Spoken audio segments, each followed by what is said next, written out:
Principles of Good Writing by L.A. Hill. To write well, you have to be able to write clearly and logically. And you cannot do this unless you can think clearly and logically too. If you cannot do this yet, you should train yourself to do it by taking particular problems and following them through point by point to a solution without leaving anything out and without avoiding any difficulties that you meet. For example, you may take the problem, what do I mean when I say that I am a free person? And then try to find a solution along something like the following lines. Am I free to do anything I like? No, I am not free to fly to Mars, for example. My freedom is limited to what is possible. Am I then free to do anything that is possible for me to do? No, I am not free to kill my neighbor, for example. My freedom is limited to what is possible and legal. But am I not in fact free to kill my neighbor provided I can do it without being found out? Well, yes, in fact I am. My freedom is therefore limited to what is possible and legal unless I can avoid being found out in something illegal. Why are there legal limitations to my freedom? Because if I were free to do harm to others, thereby limiting their freedom, they too would be free to do me harm, and under these conditions, I would have less chance of freedom than if I and everybody else accepted certain legal limitations on our freedom in order to protect the latter against arbitrary interference by others, etc. At first, you may find clear step by step thought very difficult. You may find that your mind continually wanders, but practice will improve your ability to think clearly and logically. In order to increase your vocabulary and to improve your powers of expression, you should read widely and carefully, and keep a notebook in which to write down words and expressions that particularly strike you. For example, sparkle, glitter, twinkle, blaze, gleam, butcher blue eyes, relax into delicious indolence. Use a good dictionary to help you with the exact meanings and uses of words. Always remember that regular and frequent practice is essential if you are to learn to write well. You learn to write by writing. It is no good waiting until you have an inspiration before you write. Even with the most famous writers, inspiration is rare. Writing is 99% hard work and 1% inspiration. So the sooner you get into habit of disciplining yourself to write, the better. If you keep your eyes and ears open, you will find plenty of things to write about around you. Often, a little piece of conversation heard in the street can start you thinking along interesting new lines. Imagine that you are a stranger who is not familiar with the things that you see around you and start from there. Read the newspaper carefully.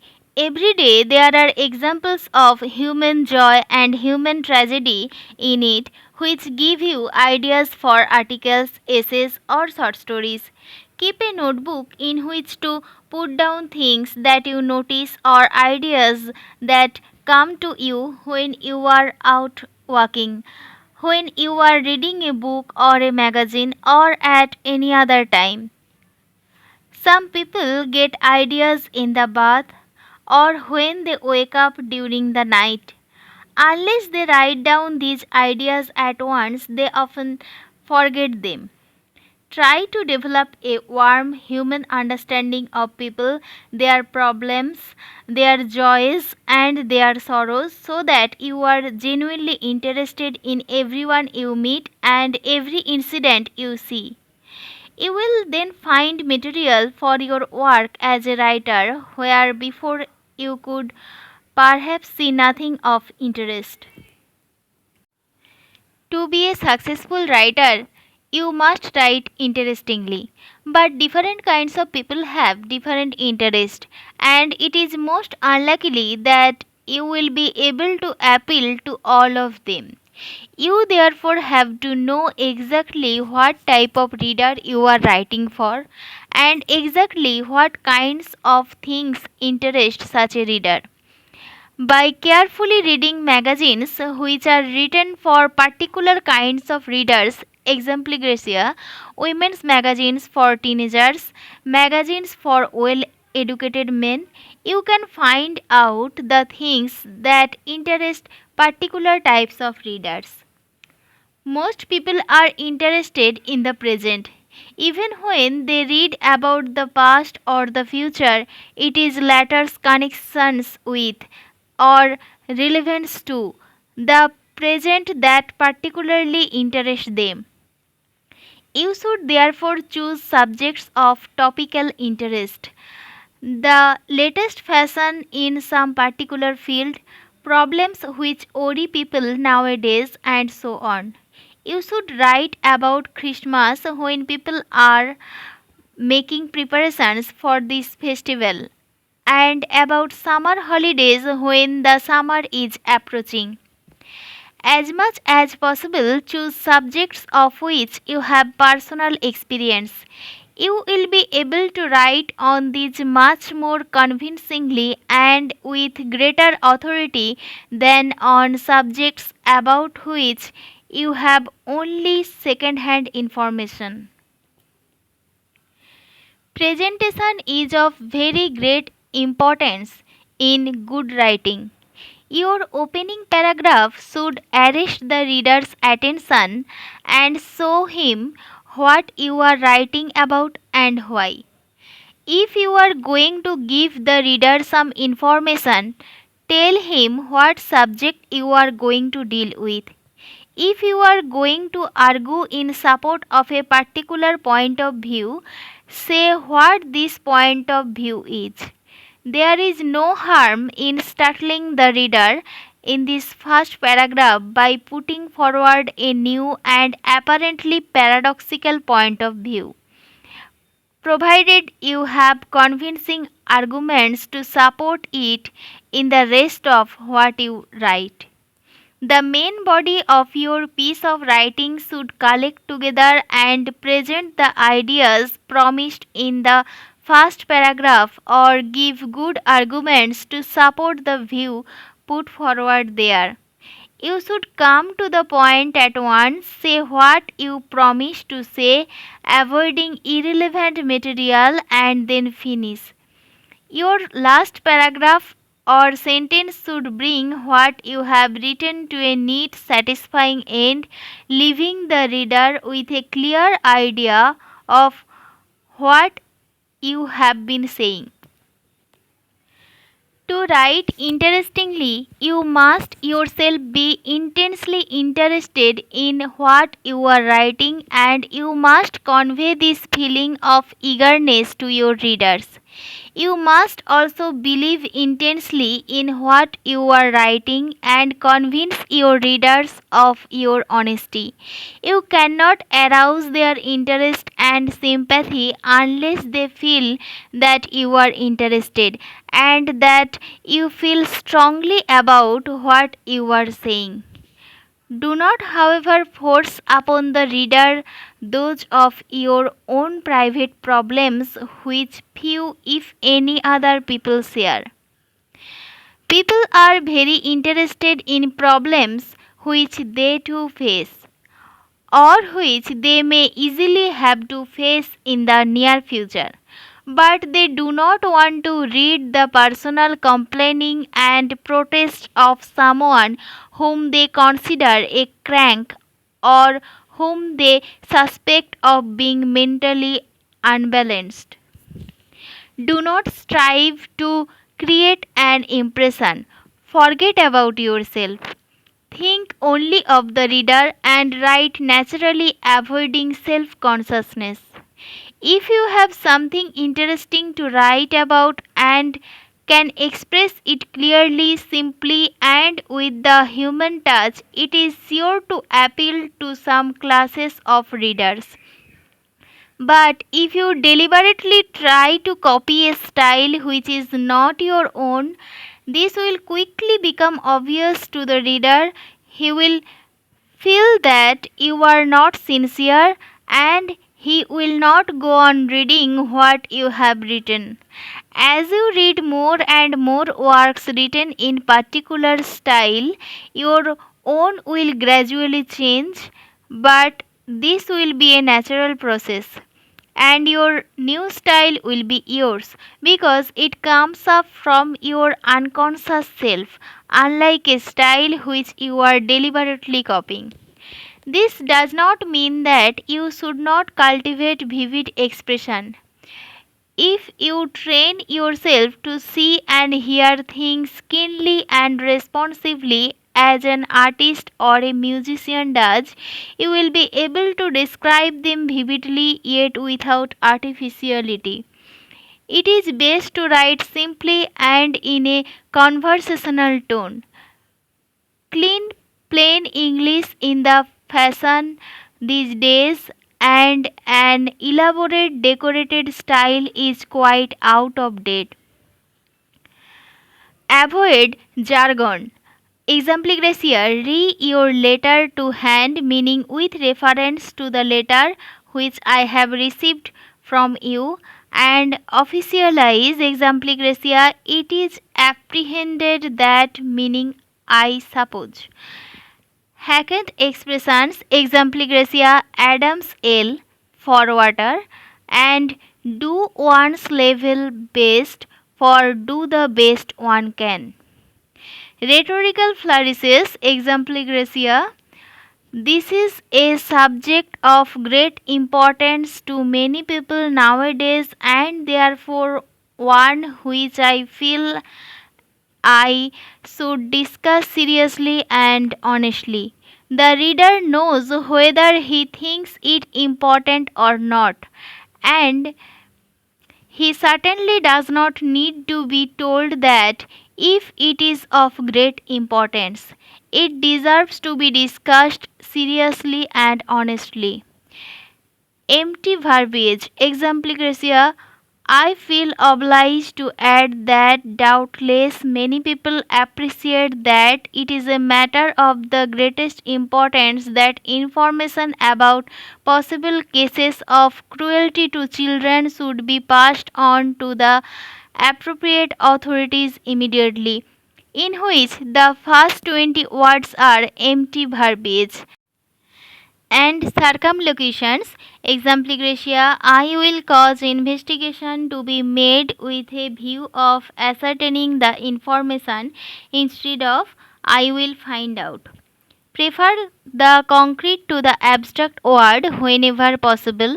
Be definite. Call a spade and avoid euphemisms.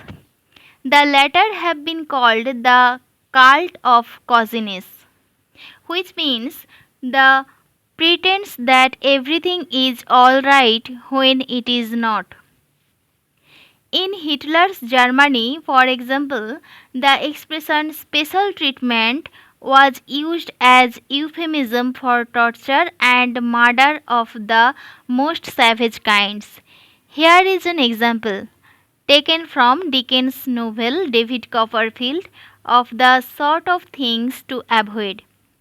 My dear sir, years have elapsed since I had an opportunity of ocularly perusing the lineaments now familiar to the imagination of a considerable portion of the civilized world, but my dear sir, though estranged by the force of circumstances over which I have had no control, from the personal society of the friend and companion of my youth. I have not been unmindful of his soaring flight, nor have I been debarred from participating in the intellectual feast he has spread before us. I cannot therefore allow of the departure from this place of an individual whom we mutually respect and esteem without, my dear sir, taking this public opportunity of thanking you on my own behalf, and I may undertake to add on that of the whole of the inhabitants of the Port Middlebay, for the gratification of which you are the ministering agent. Go on, my dear sir, you are not unknown here, you are not unappreciated, though remote we are neither unfriended, melancholy, nor, I may add, slow. Go on, my dear sir, in your eagle course. The inhabitants of Port Middlebay may at least aspire to watch it with delight, with entertainment, with instruction. Among the eyes elevated towards you from this end of the globe will ever be found, while it has light and life, the eye appertaining to Wilkins Micawber, Magistrate. We should now write instead of the above something like this. Dear Sir, it is many years since I last had an opportunity to see you, and you have now become famous throughout a considerable part of the civilized world. Although circumstances beyond my control have made it impossible for me to continue the close association with you which I enjoyed in my youth, I have followed your progress and read your books with great pleasure. Now that you are leaving Port Middlebay, I would therefore like to thank you on my own behalf and on behalf of the inhabitants of this town for the pleasure you have given us, and wish you even greater success in the future. Yours faithfully, etc. Avoid starting the obvious. Exempli Gracia, your readers do not want to be told that aeroplanes sometimes crash, or the children learn from their parents as well as from their teachers. Use the same style throughout whatever you are writing. If you are writing formally, do not introduce slang expressions, and if you are writing in a conversational style, do not introduce literary or learned expressions. A mixture of styles such as the following is absurd. In the absence on home leave of my boss, your application for sympathetic consideration of your claim to a pension has been pushed on to me. I had no alternative but to give it the thumbs down, owing to the fact that your old man had ceased to be in the service of Her Majesty when he kicked the bucket.